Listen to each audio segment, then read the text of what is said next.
Last 24 అవర్స్లో $1.76 billion లిక్విడేషన్స్ అయిపోయాయి crypto మార్కెట్లో. ఈ న్యూస్ నేను ఎక్కడో చదవట్లేదు, ఇది మా టెలిగ్రామ్ ఛానల్, డిస్క్రిప్షన్లో లింక్ ఉంది, ఫాస్ట్గా వెళ్ళి జాయిన్ అయిపోండి. క్రిప్టో ఫారెక్స్ అలానే ఇండియన్ స్టాక్ మార్కెట్ ఏమైనా న్యూస్ ఉంటే వెంటనే మా టెలిగ్రామ్ ఛానల్లో పోస్ట్ చేస్తూ ఉంటాం, ఫాస్ట్గా వెళ్ళి జాయిన్ అయిపోండి. ఈ వీడియోలో వచ్చేసి BTC USD అంత ఫాల్ రావడానికి గల కారణము, అలానే USDT డామినెన్స్ అంటే చూద్దాం. అలానే కొన్ని అల్ట్ కాయిన్స్ వచ్చేసి నిన్న కరెక్షన్లో మంచి లెవెల్స్ దగ్గర వచ్చున్నాయి. ఆ లెవెల్స్ ఏ లెవెల్స్లో బై చేస్తే మంచి పొటెన్షియల్ ప్రాఫిట్ వస్తుంది, అంటే మంచి పొటెన్షియల్ ఉంటుంది, అవన్నీ కూడా ఈ వీడియో మాట్లాడుకుందాం. Welcome to infinite traders. BTC USD చూసారంటే $1,04,000కి రీచ్ అయిన తర్వాత కొంచెం కరెక్షన్ వచ్చింది. ఆ కరెక్షన్ తర్వాత 99,000 దగ్గర అందరినీ బయర్స్ అందరినీ ఇన్వైట్ చేసిన తర్వాత ఒక స్మాల్ కరెక్షన్లో బయర్స్ అనేది రిమూవ్ చేసింది. అప్ అండ్ డౌన్ క్యాండిల్తో, పంప్ అండ్ డౌన్ క్యాండిల్తో ఒక డోజీ క్యాండిల్ ఫామ్ అయింది రాత్రి. ఇక్కడ చూసారంటే ఇక్కడ 97,000 దగ్గర ఒక సపోర్ట్ ఉంది. మోస్ట్లీ దీన్ని హోల్డ్ చేస్తుంది BTC, మోస్ట్లీ దీన్ని హోల్డ్ చేస్తుంది. ఇక్కడ నుంచి అప్సైడ్కి వెళ్తుంది. దీన్ని కనుక హోల్డ్ చేయలేకపోతే ఇక్కడ నుంచి బ్రేక్ డౌన్ వస్తుంది. ఇక్కడ బ్రేక్ డౌన్ వచ్చిన తర్వాత రీటెస్ట్ ఎప్పుడైతే అవుతుందో ఇక్కడ నుంచి ఫర్దర్ ఫాల్ చూడొచ్చు. బ్రేక్ డౌన్ ఇచ్చి వెంటనే క్లోజ్ అయితే మటుకు ఇక్కడ ఫేక్అవుట్ అవుతుంది. ఇంకా ఫాస్ట్గా అప్సైడ్కి మూవ్ అయ్యే ఛాన్సెస్ చాలా ఎక్కువ ఉన్నాయి. అలానే USDT గురించి మాట్లాడుకుందాం. ఇక్కడ USDT వచ్చేసి ఎస్టర్డే వీక్లీ సపోర్ట్ దగ్గర ఉంది. ఇక్కడ వీక్లీ సపోర్ట్ని టచ్ అయిన తర్వాత ఆల్మోస్ట్ 10% అప్సైడ్కి వెళ్ళింది. USDT డామినెన్స్ అప్సైడ్కి వెళ్ళిందంటే BTC డంప్ అవుతుంది. ఈ రెండు కూడా ఆపోజిట్లో ఉంటాయి. అవి దేని గురించి చెప్తాను చూడండి. మేము ఫారెక్స్ కోర్సులో మాట్లాడుకున్నట్టు BTC USD ఫస్ట్ కరెన్సీ వచ్చేసి ప్రైమరీ కరెన్సీ లేదా బేస్ కరెన్సీ అంటాము. సెకండ్ కరెన్సీ వచ్చేసి ఫస్ట్ కరెన్సీ ఎగైనెస్ట్గా సెకండ్ కరెన్సీ ట్రేడ్ చేస్తున్నాము, దాని ఆపోజిట్లో ఉంటుంది అనమాట. ఇక్కడ BTCలో BTC ఎప్పుడైతే అప్ సైడ్కి వెళ్తుందో USDT డామినెన్స్ డౌన్ సైడ్కి వెళ్తుంది. BTC ఎప్పుడైతే డంప్ అవుతుందో USDT డామినెన్స్ పంప్ అవుతుంది అనమాట. ఈ రెండు కూడా ఆపోజిట్లో ఉంటాయి. For suppose BTC all time హైకి వెళ్తుంది, మీ టార్గెట్స్ ఎక్కడ పెట్టుకోవాలో తెలియకపోతే USDT డామినెన్స్ చార్ట్ కాడికి రండి. ఇక్కడ USDT అని టైప్ చేశారంటే మీ చార్ట్ వస్తుంది. ఆ చార్ట్ కాడికి వచ్చిన తర్వాత సపోర్ట్ రెసిస్టెన్స్ డ్రా చేయడం ఇంతకుముందు చెప్పున్నాను. ఆ డ్రా చేసిన తర్వాత ఈ BTCలో ఆల్ టైమ్ హైకి వెళ్తున్నప్పుడు టార్గెట్స్ వచ్చేసి USDT డామినెన్స్ని బట్టి కూడా మీరు టార్గెట్స్ పెట్టుకోవచ్చు. అలా మీరు USDT డామినెన్స్ని కూడా యూజ్ చేసుకోవచ్చు అనమాట. ఇది చూడండి, ఇక్కడ USDT డామినెన్స్లో ఆల్మోస్ట్ 43% డంప్ అయిన తర్వాత ఒక స్మాల్ కరెక్షన్ వచ్చింది. ఆ స్మాల్ కరెక్షన్ BTCలో డంప్ అయిపోయింది అనమాట. ఆ డంప్ వల్ల అల్ట్ కాయిన్స్లో ఆల్మోస్ట్ 20-30% కరెక్షన్ వచ్చింది. చూడండి, ఆల్మోస్ట్ 30% కరెక్షన్ వచ్చింది. సోలానాలో 30%, టెండర్లో వచ్చేసి 40%, టాన్లో వచ్చేసి BTC ఎప్పుడైతే ఫాల్ అవ్వడం స్టార్ట్ అయిందో ఇక్కడ అల్ట్ కాయిన్స్లో హెవీ డంప్ అవ్వడం స్టార్ట్ అయ్యాయి. ఇక్కడ హెవీ డంప్ అవ్వడానికి కారణం కూడా ఏమీ లేదు. ఇక్కడ మీకు ఫ్లో చార్ట్ చూపించాలి. ఇక్కడ BTC డామినెన్స్ చార్ట్ చూసారంటే ఇక్కడ BTC డామినెన్స్ ఎప్పుడైతే అప్ సైడ్కి వెళ్తుందో, అప్ సైడ్కి వెళ్ళిన ప్రతి సినారియోలో కూడా చూడండి అల్ట్ కాయిన్స్ వచ్చేసి డౌన్ సైడ్కి వెళ్తున్నాయి. అంటే BTC డామినెన్స్ అప్ సైడ్కి వెళ్ళడం మంచిది కాదు, ఇది గుర్తుపెట్టుకోండి. ఎప్పుడైతే BTC డామినెన్స్ డంప్ అవుతుందో అల్ట్ కాయిన్స్ అన్ని కూడా అప్ సైడ్కి వెళ్తాయి.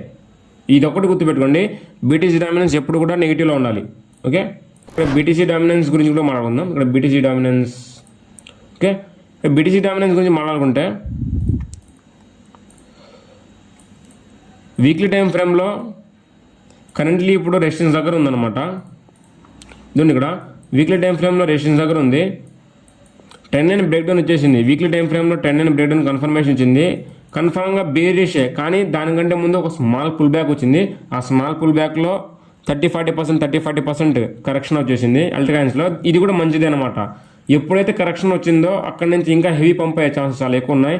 ఎందుకంటే ఇక్కడ టాన్ చూడండి, ఫర్ ఎగ్జాంపుల్ ఇక్కడ ఎంతమంది అయితే బై చేశారో, ఇక్కడ డౌన్ సైడ్ ఇక్కడ ఎంతమంది అయితే బై చేశారో ఇంకా అప్ సైడ్కి వెళ్ళడానికి ఆ బయర్ సరిపోలేదు. డౌన్ సైడ్కి వచ్చి ఇంకా ఎక్కువ మంది బయర్స్ని తీసుకుని అప్ సైడ్కి వెళ్తుంది. ఇలా మీకు మంచి కరెక్షన్ రావడం జరిగింది. ఇప్పుడు అల్ట్ కాయిన్స్ చూద్దాం. BTC ఎస్టర్డే ఎందుకు డంప్ అయిందో అర్థమైంది అనుకుంటున్నాను. BTC డామినెన్స్లో మనీ ఫ్లో అవ్వలేదు ఇంకా, బట్ వీక్లీ బ్రేక్అవుట్ ఇచ్చేసింది. వీక్లీ బ్రేక్అవుట్ కన్ఫర్మేషన్ ఇచ్చేసింది బేరిష్ అని. ఇక్కడ ఎప్పుడైతే రీటెస్ట్ అయ్యి ఫర్దర్ ఫాల్ వస్తుందో అల్ట్ కాయిన్స్ కూడా అప్ సైడ్కి వెళ్ళే ఛాన్సెస్ చాలా ఎక్కువ ఉన్నాయి. ఇంకా ఎవరైనా ఇన్వెస్ట్ చేయాలనుకుంటే this is the right time to invest in crypto. Started. ఇప్పుడు చూడండి, కొన్ని కాయిన్స్ గురించి మాట్లాడుకుందాం. ఆల్రెడీ నేను లెవెల్స్ అన్ని కూడా డ్రా చేసేస్తున్నాను. జస్ట్ లెవెల్స్ గురించి మాట్లాడుకుందాం. ఇక్కడ నేను 2 యారో మార్క్స్ పెట్టున్నాను కదా అప్ సైడ్కి, ఇక్కడ 2 యారో మార్క్స్ పెట్టున్నాను, ఫస్ట్ది సెకండ్ది. ఇవి దేనికి పెట్టానంటే ఇక్కడ మీరు చూడండి, ఇక్కడ 210 దగ్గర ఒక లెవెల్ గీస్తున్నాను, అలానే 180 దగ్గర ఒక లెవెల్ గీస్తున్నాను. ఈ 2 లెవెల్స్ ఎందుకు గీసానంటే, ఫస్ట్ లెవెల్ దగ్గర రాగానే మీ 50% క్వాంటిటీ వేయండి. ఎప్పుడు కూడా 100% క్వాంటిటీ ఒక సర్టెన్ ప్రైస్ దగ్గర డిప్లై చేయొద్దు. ఎందుకు చెప్తున్నానంటే, క్రిప్టో మార్కెట్లో మనం ఎక్కువ సస్టైన్ చేయాలి. ఇక్కడ కొంచెం క్వాంటిటీ వేయండి. ఆల్మోస్ట్ 210 సపోర్ట్ ఆల్మోస్ట్ హోల్డ్ అయిపోతుంది. సోలానాలో ఇది స్ట్రాంగ్ సపోర్ట్. ఇది కనుక బ్రేక్ డౌన్ ఇచ్చే మటుకు నెక్స్ట్ 100% వచ్చేసి 180 దగ్గర నుంచి పంప్ అయిపోతుంది. నెక్స్ట్ వచ్చేసి 180 దగ్గర నుంచి 100% పంప్ అవుతుంది. మోస్ట్లీ 210 సపోర్ట్ హోల్డ్ చేస్తుంది. 1% వచ్చేసి ఈ సపోర్ట్ ఎప్పుడైతే బ్రేక్ డౌన్ వచ్చిందో విక్కే ఫామ్ అయిపోయి జస్ట్ టచ్ అయ్యి అప్సైడ్కి వెళ్ళిపోతుంది అనమాట. ఇలా సోలానాలో నేను ప్రతి కాయిన్లో కూడా 2 యారో మార్క్స్ పెట్టున్నాను. ఆ లెవెల్స్ అన్ని కూడా స్క్రీన్ షాట్ తీసుకుంటా ఉండండి ఫాస్ట్గా. ఓకే, ఇలా మీకు ఈ 2 లెవెల్స్ దగ్గర 50% మీ క్యాపిటల్ని డిప్లాయ్ చేసుకుంటూ వచ్చండి. సెకండ్ కాయిన్ వచ్చేసి రెండర్ అనమాట. ఇది ఫండమెంటల్ ఏఐ కాయిన్. దీనిలో కూడా మీరు ఇన్వెస్టింగ్ చేయడం స్టార్ట్ చేయొచ్చు. ఇక్కడ 8 దగ్గర 7 దగ్గర 50% క్వాంటిటీని డిప్లాయ్ చేయండి. టాన్లో వచ్చేసి 5.5 దగ్గర డిప్లాయ్ చేయొచ్చు. రాత్రి ఆ లిక్విడేషన్ స్టార్ట్ అయినప్పుడు ఆల్మోస్ట్ 5ని టచ్ చేసేసే వచ్చింది. అందుకు మళ్ళీ చెప్తున్నాను, 5.5 దగ్గరికి వస్తుంది కన్ఫామ్గా అప్పటికల్. ఇక్కడ 50% క్వాంటిటీ వేయండి. ఇక్కడ దేని చెప్తున్నానంటే ఈ ర్యాలీ మిస్ అవ్వకూడదని. ఓకే, దాని తర్వాత ఫెట్, ఇది కూడా ఏఏ కాయిన్. కరెంట్లీ ట్రెండ్ లైన్ దగ్గర ఉంది. ఈ ట్రెండ్ లైన్ దగ్గర ఎప్పుడైతే వస్తుందో అక్కడ అప్సైడ్ ప్లాన్ చేసుకోవచ్చు మీరు. ఇది ఫర్దర్ బ్రేక్ చేసిందంటే నెక్స్ట్ సపోర్ట్ ఉంది కదా 1.2 దగ్గర, అక్కడ నుంచి కూడా అప్సైడ్కి 100% పంప్ అయిపోతుంది. ఓకే, 100% చెప్తున్నానంటే అర్థం చేసుకోండి ఎంత కాన్ఫిడెన్స్గా ఉన్నామో. ఆ కరెక్షన్ ఎంత రావాలో అంత కరెక్షన్ వచ్చేసింది. ఇంకా నెక్స్ట్ పంప్ అవ్వడమే ఛాన్స్.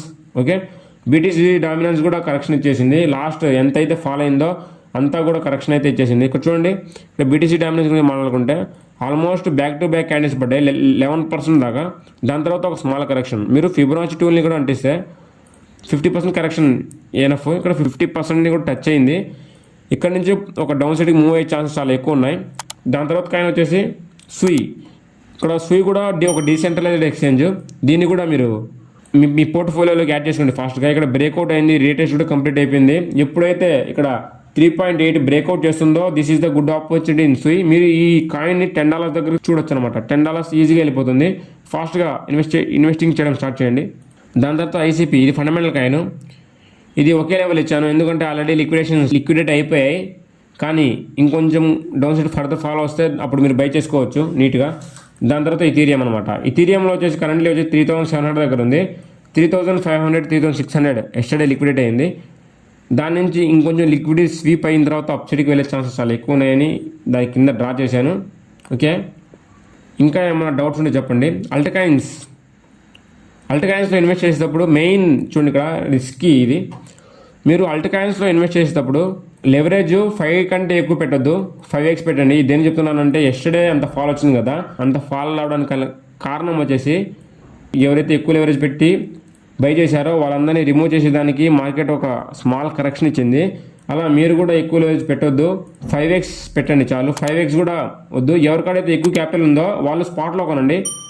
క్యాపిటల్ ఎక్కువ ఉన్న వాళ్ళు స్పాట్లో కొనండి. క్యాపిటల్ తక్కువ ఉన్న వాళ్ళు ఇంకా 5x లెవరేజ్ పెట్టండి.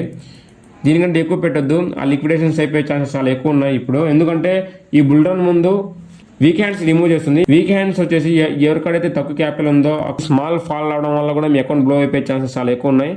అందుకు 5x కంటే ఎక్కువ పెట్టొద్దు. ఓకే, అది గాయ్స్ ఈ వీడియో ఎలా ఉందో చెప్పండి. అలానే ఇంకా ఏమైనా డౌట్ ఉన్నా కూడా క్రిప్టో గురించి కమెంట్ సెక్షన్లో చెప్పండి. Bye guys, take care. We will meet next video. Start investing in crypto.